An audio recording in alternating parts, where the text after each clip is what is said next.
Arratsaldeon, gauza asko azaldu dira eta horien artean jadanik bota dira, ez? Ni behintzat aipatu nahi nituen gauza batzuk eta bereziki azpimarratu nahiko nuke, gainetik ez naiz luzatuko, oso ondo azaldu delako, baina gu bai behintzat gaiari ematen diogula garrantzia, hemen aipatu den bezala, edozein ekonomiarentzat finantza sistemak izugarrizko garrantzia duelako, eta Kutxabank gure finantza sistemaren parte oso handia delako, eta baita ere uste dugulako, azken finean hemen gertatzen ari dena, ekonomian ematen ari diren bestelako gertakariekin zerikusia duelako, eta prozesu neoliberal baten parte handi baten baitan kokatzen dugulako, eta bestelako herri proiektu bat dugunentzat, behintzat pentsatzen dugunok herri honek bere etorkizuna eraiki behar duela eta beste eredu bat eraiki behar duela horretarako tresnak behar ditugu eta hildo horretan Kutxabankek izugarrizko papera bete zezaken. Eta esaten dut bete zezaken, zeren jadanik gauza batzuk esan dira, baina ni bederen esan direnari beste lako adibide batzuk jarriko nituzke, pixka bat sakontzeko aipatu direnetan, ez hainbeste diferentziak ikusten ditu alako, ez? Aipatu da sustrakzio badala, aipatu da espolioa dela, eta nik esango nuke zuzenean, hau Euskal Herrian inoiz eman den lapurketarik handiena dela, lapurketa.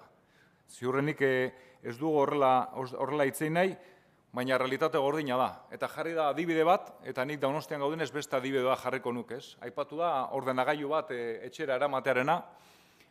Nik uste dut, badagoela adibide bat oso grafikoa. Gaur egun Donostiko udaletxea zana bere garaian kasino bat izan zen. Demagun urrengo Donostiko plenoan, plenoak erabakitzen duela, gaur egun udaletxea den eraikin hori, fundazio bati, 15 lagunei oparitzea, kasino bat bertan martxan jarri dezaten. Hori da, horrelako gauza baten aurrean gaude, 15, denona den gauza bat, 15 lagunen eskutan ustearena. Eta egia da, azkenean ordenagailuarekin antza handia dauka, baina nik uste dute azkenean hori baino askoz ere erraldoiagoa den gauza badela, eta jartzen dut adibide hori, imaginatzeko zer gertatuko litzateken adibidez, Donostiko udaletxeak horrelako erabaki bat hartuko balu, denona den eraikin bat, hain zuzen ere 15 personen eskutan utziko balu, eta 15 persona horiek inoiz gehiago, inoren kontrolpean egongo balira. Eta uste dut, justo, hain zuzen ere, Donostiko udaletxearen adibidea erabiltzea ona dela, kasino bat izan zelako, eta gian batzuk horrelako gauza bat gustora egingo lukete, kasino bat bertan ere, montatzeko funtsean ere, Kutxabank ere, kasinoaren ekonomian eta kasinoaren finantzetan nabegatzeko prestatzen ari direlako.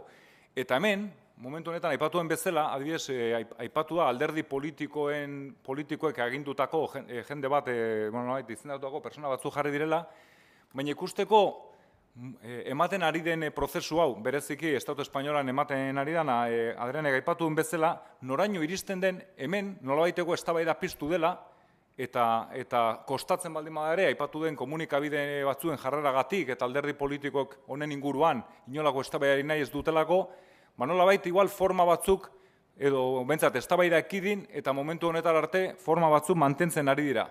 Baina prozesu berdina gertatu da Katalunian, eta Kaixabanken fundazioaren, Kaixaren fundazioaren 15 horietako bat, da Carlos Slim.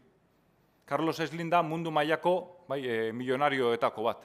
Horri oparitu diote, horietako 15 horien artean, Carlos Slim dago, eta beraz, hemen, 45 lagunekin egin nahi dena, Kataluniaren kasuan horrela eginda. Beraz, gure ustez, aipatutako gauza guztioengatik garrantzia eman behar zaio. Eta zertan eragina izango dut, hori oso era laburran, nik uste dut aipatu direla adibidea, baina kontua da, kontrol publiko eta soziala maila batean ekainaren 30 arte egon da.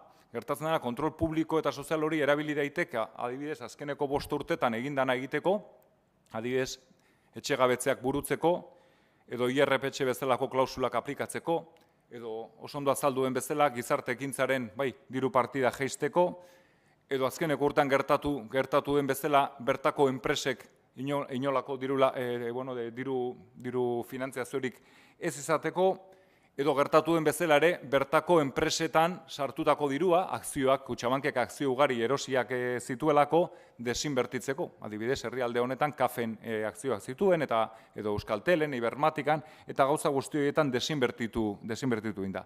Hori guztia eginda, eta bestelako norabide batean egin ziteken, bestelako norabide batean egin daiteke, eta noski guzti horrek eragin handia dauka, hemengo enpresetan inbertitzen ez baldin bada, noski, enpresak itxi egiten direlako, etxegabetzea burutzen direnean jendea etxetik kanpo gelditzen delako, IRPH milaka personei aplikatzen zaielako, eta funtsean, askotan hitz egiten ditugu hitz potoloiek, neoliberalismoa, privatizazioa badator, oligarkizazio prozesua burutzen ari da, hori errealitate gordina da, baina horrek praktikan, gero herritarrei zuzenean eragiten digun errealitate gordina da.